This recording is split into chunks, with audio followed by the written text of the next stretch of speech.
અમદાવાદ શહેરમાં ઓબીસી સમાજના બાળકોના હિતમાં સરકારે મહત્વનો નિર્ણય કર્યો છે. હવેથી જાતિ પ્રમાણપત્ર મેળવવા ઓબીસી સમાજને સરકારે સરળતા આપી દીધી છે.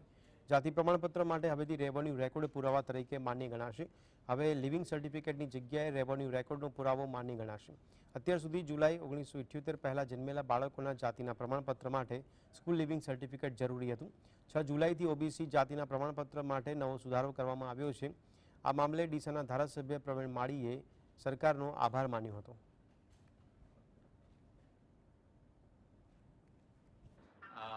6/7/2024ના સુધારા સાથે એક નવું એટલે કે રેવન્યુ રેકોર્ડને પણ માન્ય રાખવું, 78 પહેલાના પુરાવામાં એલસી જ આગ્રહ ન રાખતા રેવન્યુ રેકોર્ડ પણ ની અંદર જો સાબિત થતું હોય કે અહીં રહેતા હતા, રહેઠાણ નહોતો, તો એમને બક્ષીબંધનો દાખલો આપવામાં આવશે તેવો રાજ્ય સરકારના મુખ્યમંત્રી શ્રી જે નિર્ણય લીધો છે, વિભાગે જે નિર્ણય લીધો છે